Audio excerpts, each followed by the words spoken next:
Ayan, so sabi nga po ni Pastora Emmy, tayo po ay patuloy po nag-aaral sa ating pong pinag-uusapan regarding po sa starting up your new life with Jesus. Napakaganda po nito kasi tayo po ay nagbi-build ng culture. Sabi mo sa katayo mo, culture.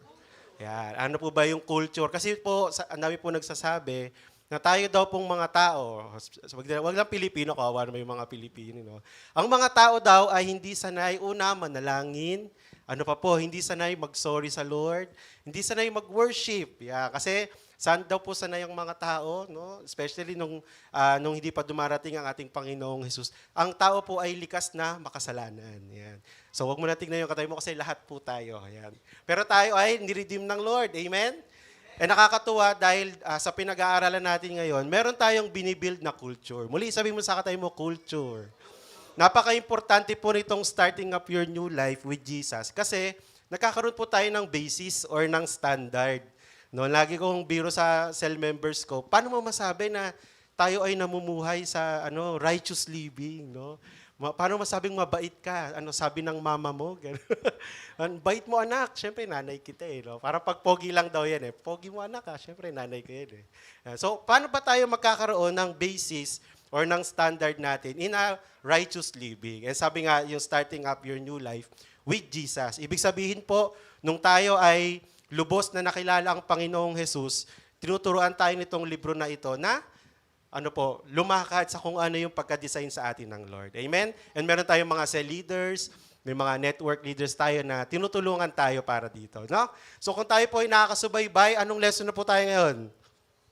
Uy, 7. Ang galing, no? Ito pong mga topics na pinag-uusapan po natin, ano po talaga ito? Parang series of, ano bang tawag dyan? Parang 1 to 2 people lang talaga, no? Nakasama yung cell leader. Pero sa pangungunan ng ating Pastora Emmy, nakakatuwa po, at ang church po natin ay inopen ito sa atin pong congregation na mapag-usapan natin ng sama-sama.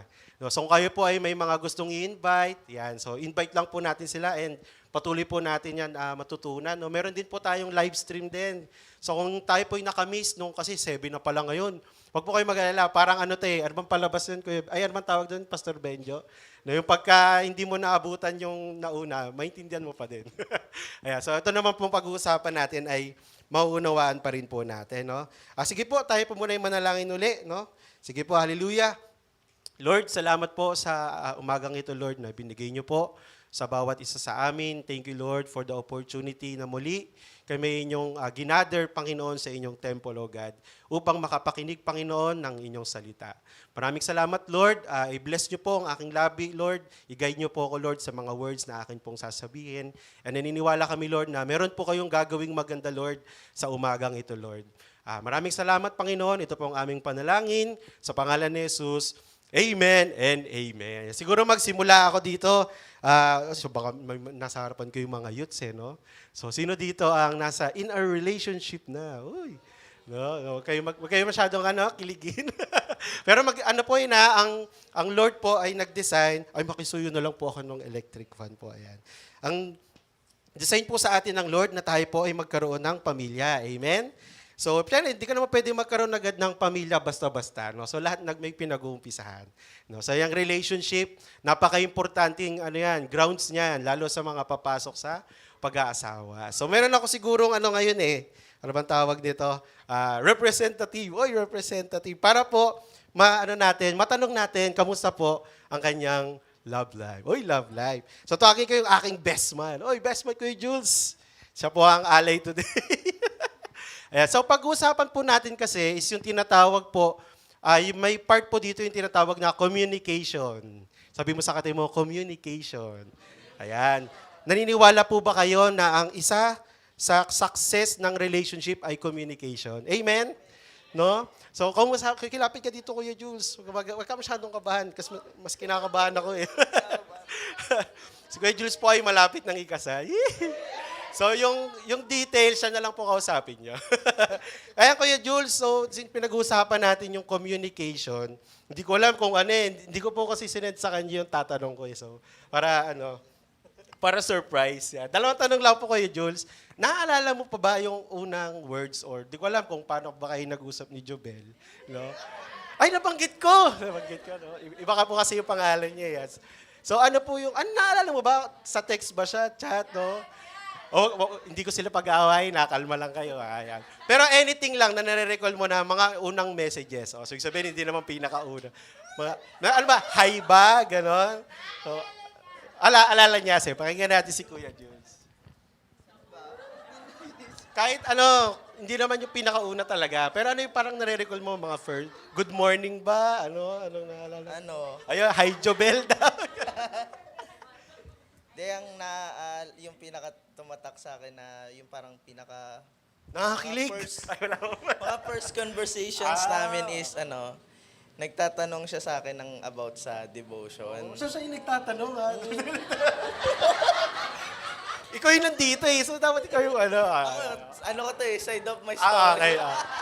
Kwento mo yan. Okay. Sige. Hindi kasi akala ko lang yung BRG, kaya sinend ko sa kanya yung BRG. Tapos yung pala yung sa Bible mismo. Kaya sinend ko rin sa kanya.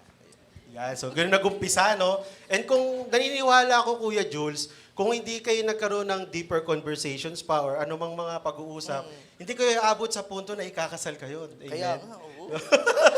So sa tingin mo, sa relationship or sa inyong relationship dalawa ni Jobel, or Erica kasi tawag mo no?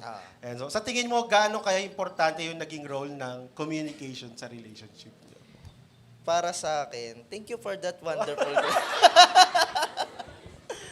para sa akin yung communication, napaka-importante siya sa relationship. Kasi kung walang communication, hindi kayo magkakaintindihan, di ba? Kasi paano mo maunawaan yung taong kausap mo kung hindi mo naman, yung ka-relationship mo, kung hindi mo nauunawaan siya or ikaw mismo, hindi ka nagsasabi ng saloobin mo sa kanya. So kapag miscommunication yung kapag walang communication. Ayan, salamat po Kuya Jules. Ayan, sige po, palakpakan natin si Kuya Jules, no? Ano po sense po nitong pinag-uusapan po natin, no? Kasi po, ang isa po sa topic po natin ngayon is yung tinatawag pong prayer. Sabi mo, prayer. Ayan, isa sa culture na binibuild natin, especially itong starting up your new life. Meron po tayong tinatawag na your active life of prayer. Sa Tagalog, ang ganda ng Tagalog matatag na buhay panalangin. Wow. No, again, sabi ko nga po kanina na ang communication is very important sa isang relationship. Amen? So kung lahat tayo dito naniniwala ko may relasyon sa Panginoon. Amen? Kanina, kung sumunod tayo sa panalangin ng ating Pastora Emmy, congratulations, no? In a relationship ka na kay Jesus Christ, no? Yun, napakaganda relationship kay Jesus Christ, no? Ngayon, paano tayo mag-grow sa ating relationship with the Lord sa pamamagitan po ng panalangin? Amen? Kagaya nung sinabi ni Kuya Jules, naniniwala ako kung di sila nag-usap Kasi parang bigla na lang, engage ka na. Hindi naman pwede ganun, di ba? So kami rin ni Ate Rilinho, ganun din kami nag-start. Usap-usap lang muna talaga, no? So napaka-importante ng communication. Ayan. So ang gagamitin ko pong verse, ang dami po kasing magandang verses. Kung kayo po wala pang ganyan na book, pwede po kayo mag-avail. Lapit lang po kayo sa ating mga personnel po. Ang verse po na gagamitin ko is yung 1 Thessalonians chapter 5 verse 17. Yan. Pasensya na po kayo sa voice ko, medyo nagre-recover pa lang. No? Sabi po dito, napakahaba nito Ready na ba kayo guys? Ayan, sabi po diyan, pray without ceasing. No? Noong nang nadinig ko talaga tong ceasing na to, ano yun? Manalangin ng walang patid. So, paano kung meron kang 24 hours sa isang araw, kailangan dire-diretso ka mag-pray. Noong una, ganun ko po siya tinitignan, no? So, ngayon po, pag-aralan po natin, napaka-importante po pala, no? Nung nagba-Bible school po ako, napaka-importante pala nung Hebrew context saka nung Greek context. Kasi po ang Bible ay sinulat po sa pamamagitan ng Hebrew and ng Greek. Although wala pa po ako sa Greek, pero nagtanong ako kay Pastor Bles. Nagtanong kay Pastor Bles kanina, yung sa Greek pala, yung word na ceasing dyan, ang ginamit po dyan is yung adialeptos. Adialeptos. Ano po meaning nun? Hindi ibig sabihin is never pause to breathe. No? Ibig sabihin, hindi siya yung literal explanation na dapat, walang tigil, dire-diretso. Kung hindi, yung adialeptos pala, ang ibig sabihin po dyan is don't give up the habit or don't live long breaks. Yan. Ibig sabihin po, lifestyle. Sabi mo sa ito mo, lifestyle. Yung active life of prayer pala, dapat is lifestyle. Amen? Ano pa po? No? Naalala ko, sino dito yung mga laki sa simbahan? Ay, ako po, laki po ako sa simbahan, no? Kahit ako po yung laki na sa simbahan, isa po yan sa kinakatakutan ko, yung prayer. Sino dito ako maamin, dati kinakatakutan ng prayer. Ay, yung mga cell members ko dyan, si Kyle yan. Ako po, meron kaming tinatawag na prayer, ano bang tawag doon, Pastor? May prayer fellowship ba yun? O ano? Yung mga SOG magagather sa mga churches, no? Ayan. So, prayer meeting, fellowship, ayan. So, may mga hosting yon guys. Ay, guys, ano pala tayo ngayon, no? Mga kapatid. Mga kapatid, yun po ay may mga hosting po. So, nung time po na yung church na natin yung mag-host, doon pa yun sa Parkdale. Tama pa, Pastor, Parkdale. Sa may tapat ng court. So, nung church na natin yung mag-host, di kailangan, syempre, required worship team pupunta. So, nasa worship team na po ako noon eh. So, after po noon, mag-gather. Tapos, hindi ko alam, magpi-prayer pala. Tapos sa prayer pala, isa-isa. So sino dito yung may pangit yung word pero may trauma sa prayer fellowship or prayer meeting. Ayoko dyan. No? Kaya minsan, nasa prayer fellowship, mga matatanda, bakit kaya ganon? Ang mga youth ba hindi marunong manalangin? Kaya po, amen? No? Isa pa, amen, mga youth? Yan. So salute ako sa mga youth kasi sa dawn prayer, lagi silang active dyan. No? So yan po, isa po ako dyan na magpe-pray na. Sanay po si Pastor Ino mag-pray ng ganito. Amen. Tapos ayoko madidinig yung prayer ko. Hindi sa galan. No, pag nadidinig ko yung prayer nung katabi ko, yung galing niyo mag-pray. Ang lakas. Ang lakas ng boses. No? Nagtatangs pa. Wow, mga nagtatangs. Pag ako na, yung part ko na, lalapit na sila sa akin kasi hindi nila ako madinig. Ganyan. Baka kaya kulang sa active of life prayer si Kuya Ino that time. Amen. So ngayon, pag-usapan natin yan. Gusto ko pong sabihin sa inyo na ang active life of prayer ay napapractice po. Naniniwala po ba kayo doon? Amen? If tingin nyo po, kagaya kayo ni Kuya Ino, may takot sa dawn prayer, sa prayer fellowship, or prayer meeting, baka po kailangan lang natin ng practice. Amen? Tingnan mo yung katabi mo. Pray na tayo. No? Natutuwa ako noon kasi after ko mag-EGR, kasama ko si Pastor Benjo noon eh. Although unang naka-receive ng gift of prayer si Pastor Benjo. Na-amaze ako. 2015 yon, nasa incubation kami. Pares kami ni Pastor Benjo, hindi kami ganong confident pag nag-pray. Nagulat ako si Pastor Benjo, dire-diretso mag-pray, tas ang lakas. Tapos ako ganon pa rin. So nakakatuwa na ang Lord pala pwede tayong bigyan ng ganong confidence. Amen? Sabi nga, when we are praying, hindi lang tayo yung nagsasalita, kundi ginaguide tayo ng Holy Spirit sa anong ipag-pray natin. So, nung time po na yon, ang haba nung share ko, kasi saglit lang itong lesson. So, nung time po na yon, na-receive ko rin po yung ganong confidence sa prayer sa pamamagitan po ng pag-join. Sabihin mo sa katabi mo, mag-join. Ayan. Ngayon po, marami tayong platforms, pwede po tayo mag-join sa online, yan, sa mga dawn prayer, fellowship. So doon ko po na-develop, nakakatuwa na lang, bigla na lang talaga siya. Alam mo yun, mga kapatid, yung parang bigla na lang siyang nagdire-diretso ka sa pagpipray. No, hindi ka na pang 1 minute, pang 2 minutes ka na. Wow, at least 2 minutes na, di ba? Yeah, so napapractice po. Amen? So yung tinutukoy po natin dito na pray without ceasing, it should be a lifestyle. Again, sabihin mo sa katabi mo, lifestyle. What is prayer? Nabanggit ko na po ito kanina. Communication with God. Huwag tayong mag-expect na mag-grow yung relationship natin sa Panginoon kung hindi tayo nananalangin. Amen? So if you want na, alam niyo yung tinatawag na, ano bang tagtawag sa pastora? Holy jealous ba yun? Holy jealous. Ano tawag na? O basta yung nagseselos ka in a good way. No, pag nakita mo yung kapatid mo, ang intense naman ng relationship nila ni Lord. Gusto ko din yan. Yan. So kung gusto po natin magkaroon ng ganong intimate relationship sa Panginoon, number 1 po yan, prayer. Sabi mo sa katabi mo, prayer. Ayan. Isa pa po, prayer. Ayan. So kailangan natin i-build up yan. No? Ano pa po? Sa panalangin po, or yung prayer, nakalagay po dyan, communion with God. Dati, again, ako po yung laki sa simbahan. Nakala ko yung communion, yung iinom ka lang ng grapes. Grapes, saka lang, Skyflex kami dati. Yan. So, akala ko yun yung communion. Ang communion po pala is pakikiisa sa Panginoon. No, hindi pala, kaya pag sinabi pong communion service, hindi yun yung iinom or kakain. No? Kung hindi tayo ay nakikipag-isa sa Panginoon. Gayun din po, sa panalangin, tayo po ay nakikipag-isa sa Diyos. Kaya minsan, tayo ay pumipikit, tayo ay nagpe-pray. At the same time, minsan may silence mode, parang cellphone. May silent mode tayo kung saan, hihintayin naman natin si Lord magbigay ng mga revelations. Amen? So ano daw po yung prayer? Communication and communion. So ito pong starting up your new life with Jesus, tinuturuan po tayo nito, basically po, paano po manalangin. Meron palang guidelines, no? So sabi po dito, how to pray, tuloy po tayo, Matthew chapter 7, verse 7 to 8. Ask, ulitin ko po yun, no? Ask, and it will be given to you. Seek, and you will find. Knock, and it will be open to you. For everyone who asks receives, and he who seeks finds, and to him who knocks, it will be open. Yan. So, paano daw ba manalangin? Ayan. Simple po yung word dyan. Gusto ko i-highlight yung word na ask. No, nakakatuwa yung abbreviation ng ask. Pwede rin siyang ask, seek, and knock. No? So, ang nilagay ko po dito, you will never receive if you do not ask. Amen?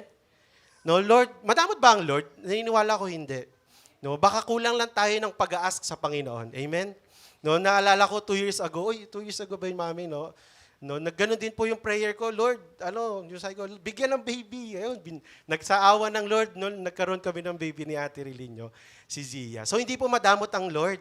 Sometimes, baka kulang lang tayo ng pagpiplead or ng pag-ask sa ating Diyos Ama. Amen? Sabi nga ni Pastor Marlon, mayaman si Papa. Amen? Naniwala ba kayo dyan? Amen? So, ano pa po? May rule lang po tayo, mga kapatid, sa prayer. Yan, may rule po ako na nilagay dyan. Remain in the Lord Jesus Christ and His Word. Sabi mo sa katabi mo, remain. Yung word po na remain is napaka-important po niyan. When we say remain, dyan po papasok yung tinatawag na obedience. No, napakalaki po ng difference ng believe and obey. Marami po sa panahon ngayon, kilala ang Diyos. Kahit ang bata, tanongin mo, nasan si Jesus? Sa taas po, sa langit. No? Lahat ng tao naniniwala ko kilala ang ating Panginoong Jesus. Ang tanong, ilan ang taong nag-o-obey sa Panginoon? Amen? So, yan po yung isa sa rule na kailangan po natin. We should not only believe in our Lord Jesus Christ, but we should also obey. Ano ba yung mga words ng ating Panginoon? Diyan po papasok yung tinuro ni Pastor Benjo ba yun? Lordship. Pastor Benjo, sa iyo ba yung Lordship? Ayan. So, diyan po papasok yung Lordship. So, tuloy po tayo. Yun yung how to pray natin, no? Also, when to pray. Kailan daw tayo dapat manalangin? Very practical po itong sinishare ko sa inyo. No? Sabi po sa 1 Thessalonians 5, verse 17, yung kanina pong ating pinaka-main verse po, pray without ceasing. Ibig sabihin po, anytime. Sabi sa atin mo, anytime. Ayan, ibig sabihin po, wala pong nire-require. No? Although, it will help to manage your time kung mag-i-schedule po tayo ng prayer of time, no? Or time of prayer. Yung iba po ginagawa umaga talaga, yung iba sa gabi, no? Yung iba naman sa tanghali. Pwede po. So kailan tayo dapat mag-pray? Anytime.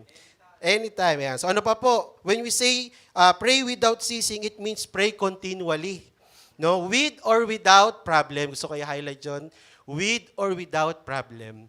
Minsan po sa panahon natin ngayon, nakakalungkot, ang mga Kristiyano lumalapit na lang sa Lord kasi may kailangan.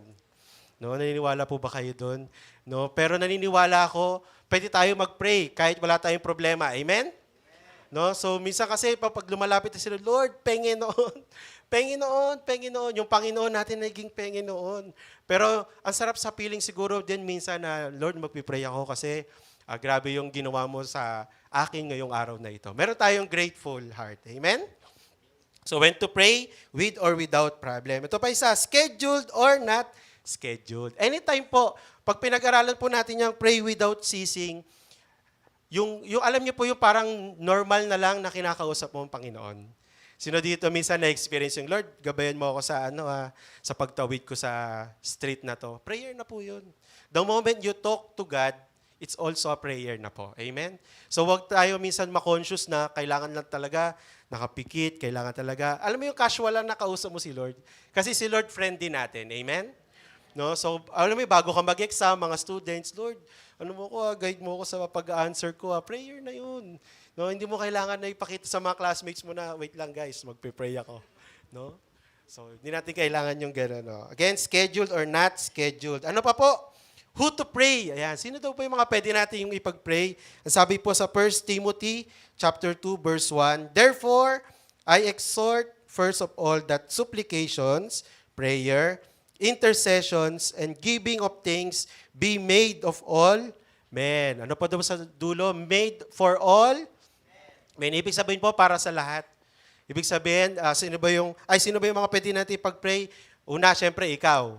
Ano pa po? Family members mo. Ano pa po? Friends. O kaya, ano ba to? Relatives. Yan, kasama din po yan. So anything, no, wag tayo magkaroon din ng masyadong over-conscious naman na kailangan Monday ang ipag-pray ko lang sarili ko. Sobrang organized mo nun, mga kapatid. No? Ayan. So di naman natin kailangan ng ganon. Ayan. So ano daw po yun? Who to pray? Prayer is for all. Amen? Ano pa po? Where to pray. Yeah, where to pray. Sana man daw po tayo mananalangin. Yung mga kabatch ko dito, hindi ko sure, Pastora Blessa, kung hanggang saan umabot yung curriculum namin dati sa SOL. Pero meron kaming mga verses na Ito, yan. Sa Matthew 6, verse 6. Sa mga classmate ko dyan, sino nakakaalala nito? "But you, when you pray, go into your room, no, and when you have shut your door, pray to your Father who is in the secret place." Sabihin po natin yon, secret place. Yan. "And your Father who sees in the secret will reward you openly." Wow. No? Gusto ko i-highlight yun, yung word na secret place. Alam niyo po, itong verse na ito is nagbibigay sa atin ng guidelines na pwede po tayo mag-pray na in secret po. Si Jesus Christ, ayaw niya yung show off. Masyadong nayayabangan siya. May mga haters niya nung time na yon.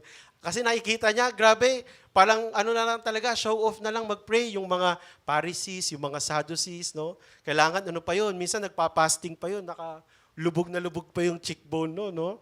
Parang grabe siya manalangin, nagpa-fasting pa siya. Ayaw ni Lord ng show off. So dito sa verse na ito, tinuturuan tayo ng Lord na magkaroon ng tinatawag na secret place. Sabi sa katay mo, secret place.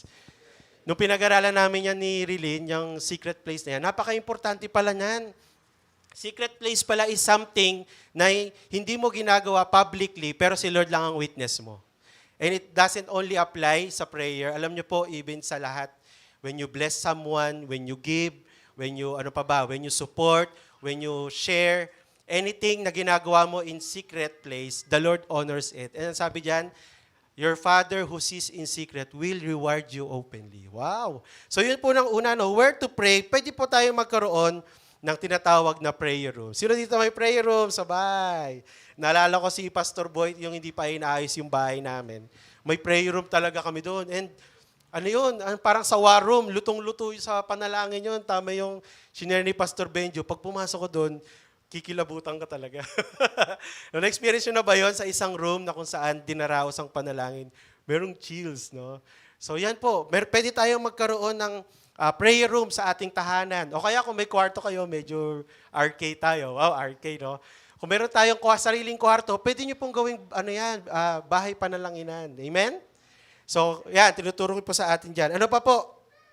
Yung prayer fellowship, since where to pray, hindi lang po tayo tinuturuan ito manalangin sa ating bahay or sa ating kwarto. Even din po sa prayer fellowship.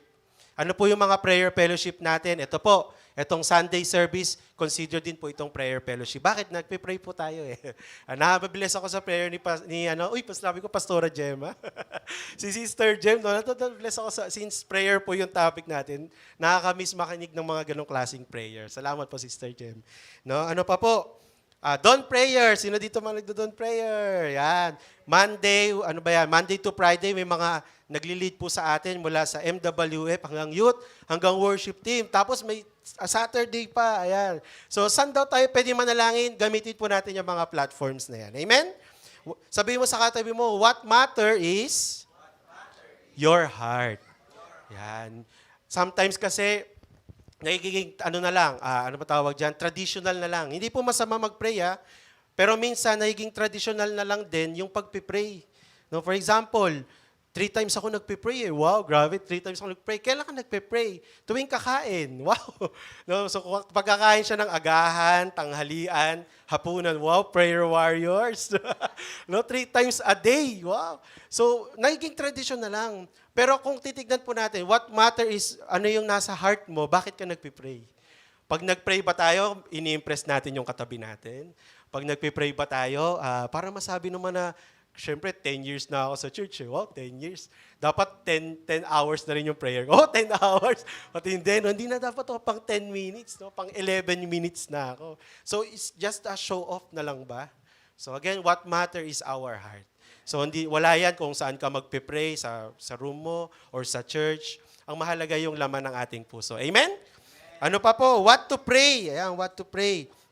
Sabi po sa Matthew 21 verse 22, and whatever things you ask, wow, ang ganda nun, no? Whatever things you ask in prayer, believing, you will receive. Isa pa po, whatever things you ask in prayer, believing, you will receive. Yan. So, pwede po tayong mag-ask sa Lord ng kahit ano. Pastor Ino, pwede mo mag-ask ng masama? Hoy, pwede nga mag-ask, pero meron po tayong tinatawag na approval. Okay? So, pag pinag-pray mo na yung teacher namin masama siya, Lord, kunin mo na siya, now not. Tingin nyo, papakinggan ni Lord yun. Pero nag-ask ka. Pero hindi nga lang siya, papakinggan ng Lord. Okay? So, you can ask for anything. Ngayon, paano pa natin i-align yung sarili natin pag tayo nagpe-pray? Lord, paano ko ba masabi na yung pinagpe-pray ko is will mo? No? So, Lord, meron akong napanood, tawa ko ng tawa sa... Sino dito mga students, no? Ano bang tawag doon sa ginagawa niyo? May mga competitions per section, yung may mga sayaw. No? Tapos di ba may mga prayer yun, di ba? Nagulat ako doon sa napanood ko sa Facebook.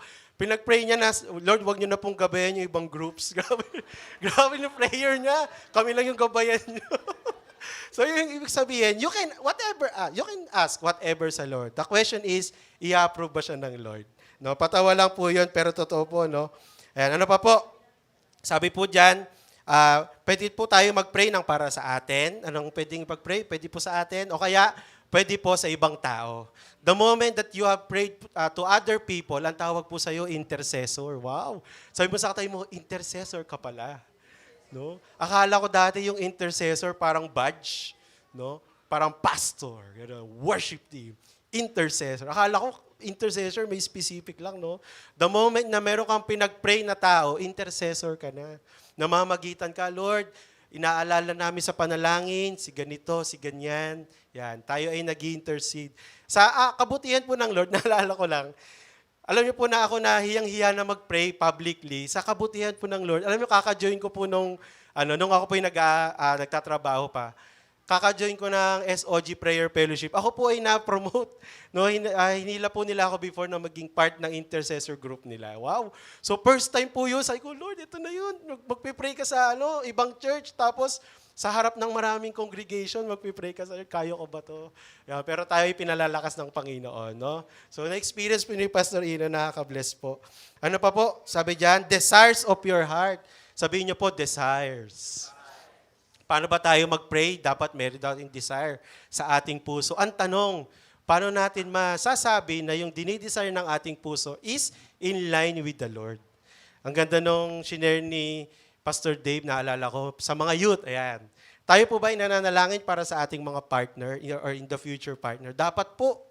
Pag-pray po natin yan, no? So, paano kung isang lalaki, pinagpipray niya yung isang babae, tapos yung isang lalaki, pinagpipray niya rin yung same na babae, tapos yung isa ding lalaki, pinagpipray niya rin yung isang babae na yon or same na babae na yon. So, ibig sabihin, pag ginran ni Lord, 3 boyfriend niya. So, di ba? So, wrong context, no? Wrong principle. Kaya po, sabi nga yung biro ni Pastor Dave, baka pinagpipray mo, Lord, sana maging kami. Diba? Ano sabi ni Lord? Anak sila na. Patay tayo dyan, no? Kasi ayan, hindi siya align sa will ng Lord, no?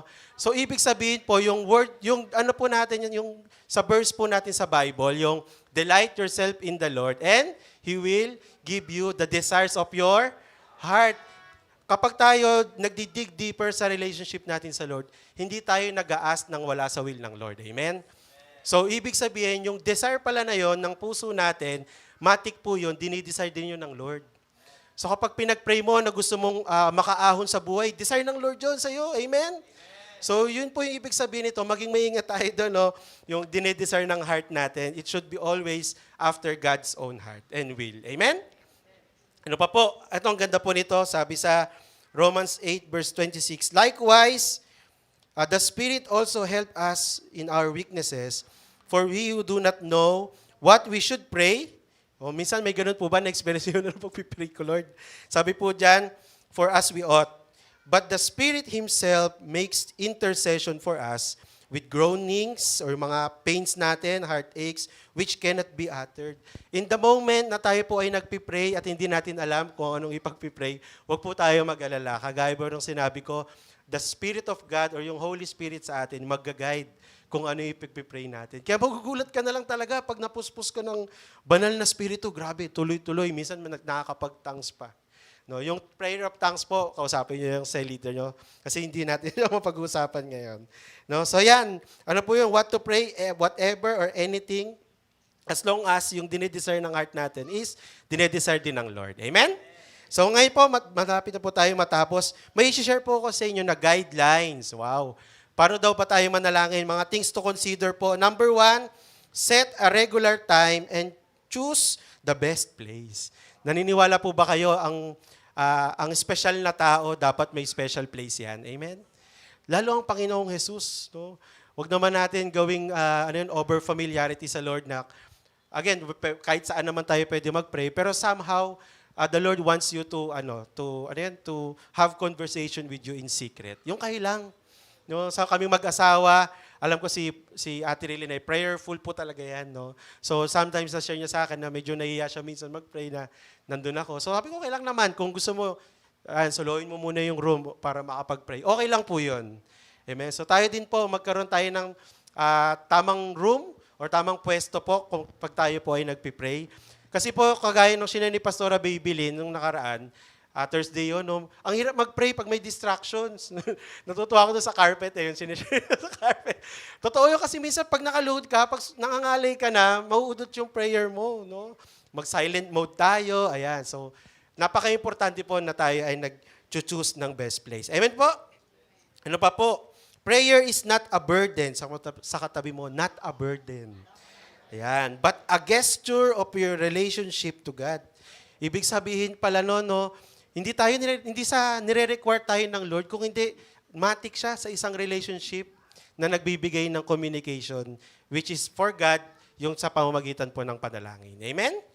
So yan po yung number 1. Number 2, begin with thanksgiving and praise. Wow. Pag tayo pala nagpe-pray, pwede pala mag-umpisa muna sa pasasalamat. No? Kaya natutuwa ako sa prayer ni Sister Jem kanina kasi parang kuha na niya lahat nitong 4. So begin with thanksgiving and praise. No, bago tayo mag-utter ng mga prayer request natin sa Lord, unahin muna natin magpasalamat sa Lord. Amen? Simpleng mo lang, bago ka magbukas ng cellphone, pagbangon mo, kausapin mo na si Lord, Lord, thank you. Okay na yun. No, Lord, thank you sa another day. No, yung iba nga hindi na talaga nagigising, no? So ikaw binigyan ka ng Lord ng another day. Thankful tayo dapat. Grateful tayo. Amen? Ano pa po? Yan, so nilagay ko dito. Thanksgiving and praise. Give adoration and utter praises. Ano naman po 'yon? Diyan po papasok yun sa kanina yung praise. Ibig sabihin po sa prayer natin, pwede rin po tayo mag-declare ng mga papuri sa Lord. Lord, ikaw ay napakabuti. Yan. So gamitin muna natin yun. Ikaw ay napakamakapangyarihan. Yan. Yan yung mga pag-a-utter ng praise and adoration sa Lord. Again, tinuturo po itong guidelines, hindi para maging standard. No, marami kasi tayong kilala ngayon, parang ito na lang yung nila, yung way of prayer nila, hindi na naging religiously na. Pero sa atin po, guidelines lang po ito. Hindi po natin kailangan ito perfectin or masterin. Mga parang tawag doon, starter pack. Yun, starter pack. No? Pwede po tayo magsimula dyan. Again, number 2, begin with thanksgiving and praise. Number 3, let your heart commune with God's heart. Ito yung sinasabi ko kanina. When we say communion, tayo po ay nakikipag-isa sa Panginoon. No? So kapag tayo po nag-pray, wag tayo masyadong mabilis. Sabi mo sa katayo mo, wag masyadong mabilis. Yan. Although si Kuya Hino dyan nag-umpisa, Lord, Amen. No? So pag tayo po, especially pag tayo na lang dalawa ni Lord nag-uusap, kayong dalawa na lang ni Lord nag-uusap, tamang pacing lang, Lord. Hindi ko po alam anong gagawin ngayon, tulungan mo po ako. Tapos post ka, magulat ka kahit hindi mo audibly nadinig si Lord, magbibigay siya sa iyo ng revelation. Ayan, nilagay ko yan dyan yung let God speak as well through visions and revelations. Alam niyo po, each time na ako'y nakaka-attend sa isang prayer fellowship or prayer meeting, talagang may visions po na binibigay ang Panginoon. Nung nakaraan sa campus trip ata yun, hindi ko lang talaga siya ma-paint. Hindi kaya ng AI.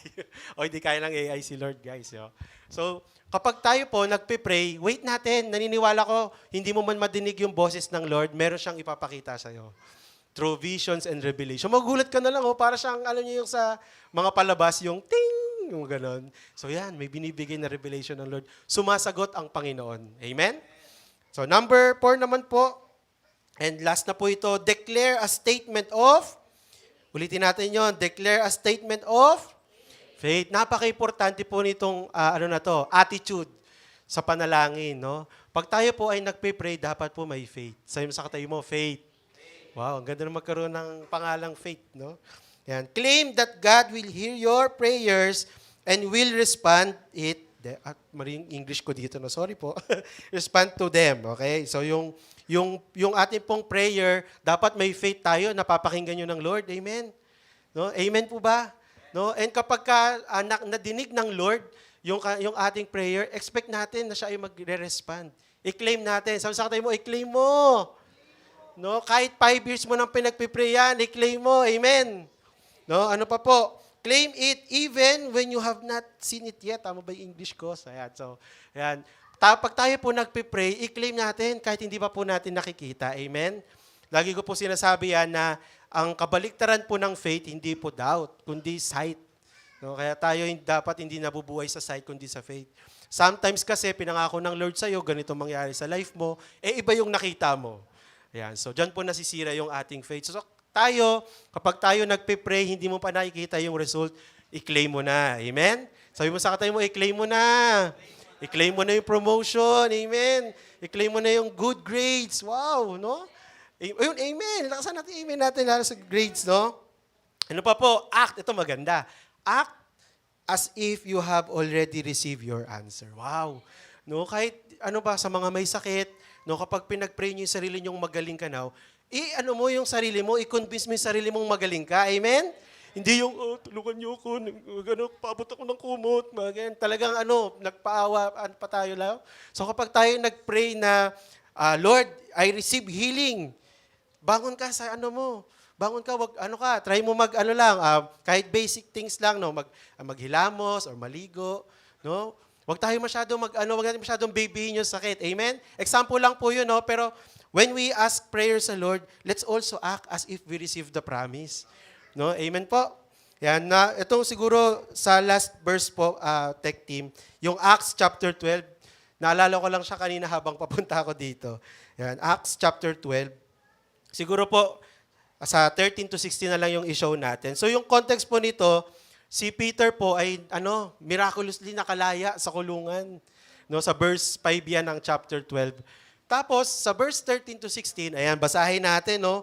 Kasi sa chapter 5 nagpe-pray po. Wow. Earnestly nagpe-pray ang mga apostles, ang mga followers ni Christ para kay Peter. Then verse 13, ano pong sabi diyan? And as Peter knocked at the door. Uy, nasa pinto na si Peter, no? At the door of the gate, a girl named Rhoda came to answer. Verse 14, when she recognized Peter's voice, because of her gladness, she did not open the gate, but ran and announced that Peter stood before the gate. Verse 15, but they said to her, you are beside yourself. Grabe, ginanon si Rhoda, no? Yet, she kept insisting that it was so. So they said, it is his angel. Angel lang daw yun. And verse 16, now Peter continued knocking, and when they opened the door and saw him, they were astonished. No, na-experience na ba natin sa life natin, nagpe-pray tayo, pero hindi natin pinangahawakan yung pinagpe-pray natin? Ayan, so yun po yung number 4, no? Declare a statement of faith. No, pambihira naman mga apostol yan, no? Nagpe-pray sila sa verse 5. Lord, kayo pong bahala kay Peter, di nyo siya pababayaan. Although di ko alam ano yung specific na prayer nila. Basta earnestly nagpe-pray sila para kay Peter. Tapos nung nandiyan na si Peter, hindi, angel niya lang yan. No, pag tayo nagpe-pray lang na tayo gumaling sa sakit, tapos naka-receive tayo ng healing, no? Nawala yung lagnat ko No, oo, naman mo na yan. Huwag ka masyadong kampante. Baka magkasakit ka ulit. Ganyan. So, natin? When we ask in prayer, dapat may faith tayo na makukuha natin yung promise. Sabi sa tayo mo, promise.